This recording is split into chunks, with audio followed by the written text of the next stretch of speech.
Today in studio we have a special guest. This is Cindy C.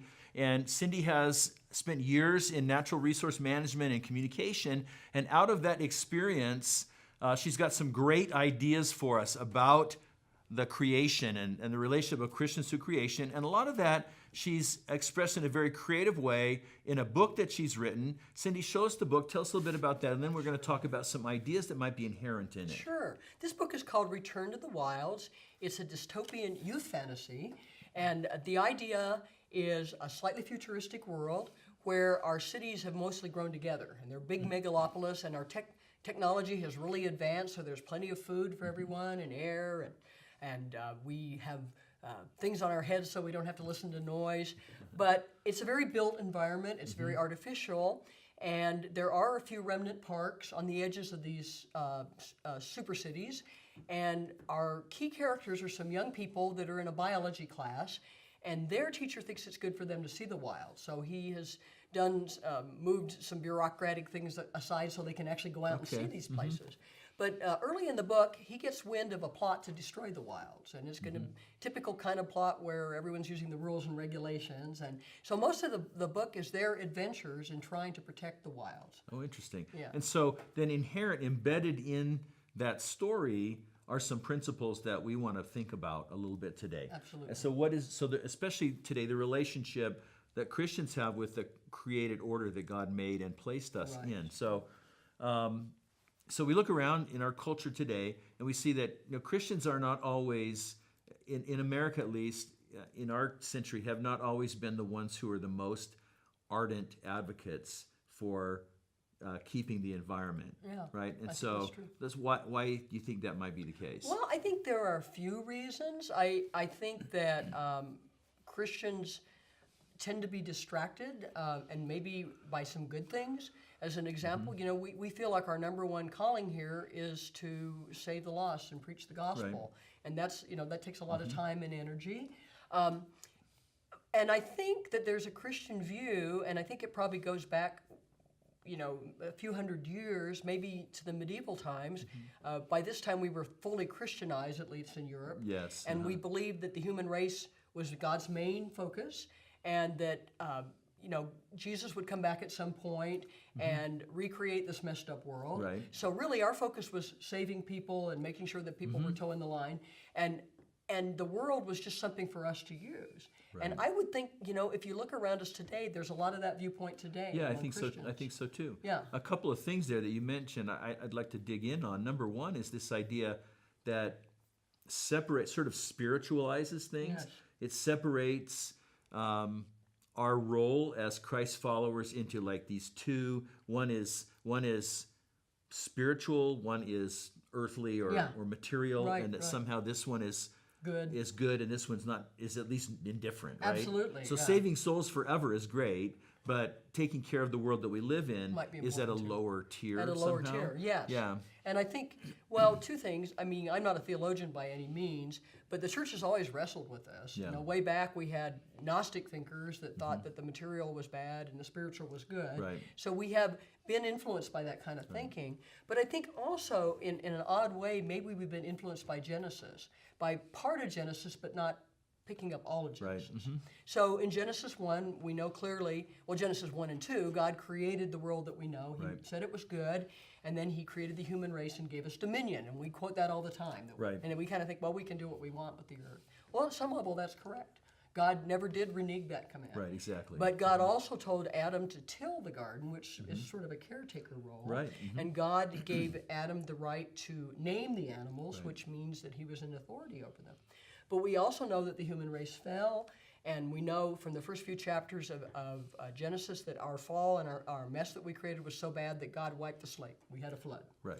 And we also know, if you look carefully at Genesis 9 and 10, that the whole biological and physical world was altered after the flood. Right.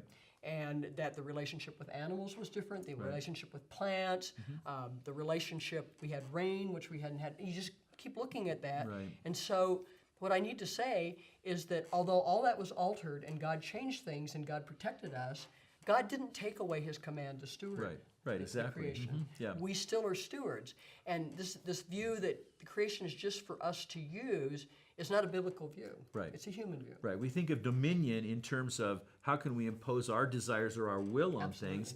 When we look at dominion from, say, even the example of Jesus as the servant king. Right. Right. Dominion is about how can we bring forth the best possible well-being and peace and shalom for for what we've been given dominion Christians over. of all people should be more concerned about the good of the earth because we're going to give account to God for how we live, and we know that. And I think our earth care is part of that accountability. Right. And I think the other factor that you mentioned in the last couple hundred years, in at least Western type of Christianity, there's this emphasis on apocalyptic eschatology, the return of Christ, and so forth. I think that has maybe contributed to the idea that, well, the world is all going to be just destroyed changed anyway, Yeah. and Jesus is coming back really soon. Right. So why care? Why should bother? we give a Why fig, bother? right? We'll just keep throwing our, anyway. Absolutely. Yeah. No, and there's an erroneous thought in that because what we're saying, 2 Peter talks about the whole, creation just being ripped apart like a, a sheet and burning. And, Right. Yeah. So God is going to come back with a big physics event and Right. change everything. We're right. But what we forget is that somehow we have a role in the transition. Right. Now, I won't claim to understand that. But theologians like N.T. Wright talk about the fact that our living today is contributing to the new creation.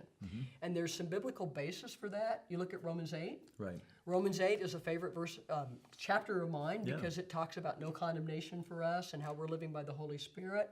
But it also has some really interesting thoughts by the Apostle Paul where he talks about creation is groaning in travail. And then we look, you can look around and see the pollution. Right. Creation's a mess. The oceans, the fish are dying, the polar bears don't have enough to live on. And those are all impacts of us, by the way. But he goes on to say that creation is waiting for the revelation of the sons of man. And that's jargon about us. That's Christians. About Christians, yeah. So, Ray Stedman talks about Jesus creating a new humanity. And, we're all part of a new humanity, a new human race. But somehow, in the ethos of God, creation and nature is linked to us. And somehow, as we grow and we're sanctified, nature is supposed to be sanctified as well. Yeah. So we kind of missed that because we're only thinking about that big change the one back that in Jesus the will future. bring. Yeah. Yeah, exactly. No, that's helpful. So what are there other things that you want to point out where maybe there's signs of disengagement or reasons for disengagement at all? Right. Well, I mean, this is sort of a cultural thing, which is probably actually, anthropology and political science are also part of my resume. And I believe that Christians tend to, I'm going to talk about American Christians. American Christians think we're a Christian country. We've got it, we've got in God we trust on our coins, and the preamble to the Declaration of Independence talks about God the Creator. And so we think we're Christian. So we believe that the artifacts of our country, like capitalism and democracy, are probably Christian too. But they're really human constructs. They're things that we built for ourselves. So they're more complex things, but the things we built, like a road, right? Like we a built a road. road. We use a road. Right. The road is not necessarily Christian. Right. It's not, and it may be a good thing, but it's not Christian. And same thing, democracy. I hate to say sacrilege, but it's not Christian. It's a really smart human system, for allocating power, but it can be misused. Right. Capitalism is a great way to mobilize human energy. People are greedy. They want to make money.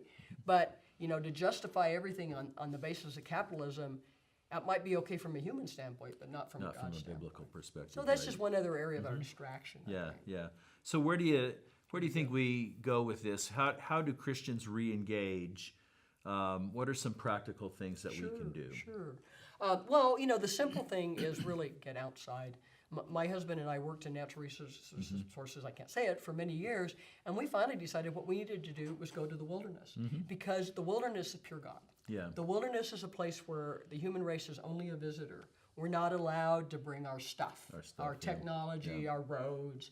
And I think we do, as Christians, need to spend time in nature. And I think that's actually spending time with God. So that's a place to start. That's excellent.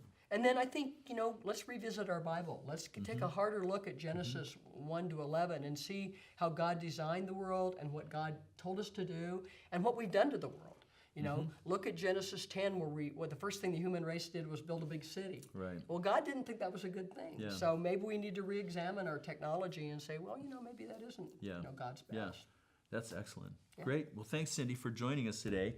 And show us the book one more time. Yes, here's the We're book. going to put the link to this on the page below us so people can know where to find it. Right. And really, we encourage you to talk about these. Some of these ideas are a little controversial in our culture today, but we really encourage you to talk it through in your small group or with a mentor to see what you can learn from Cindy's experience. So thanks for watching today.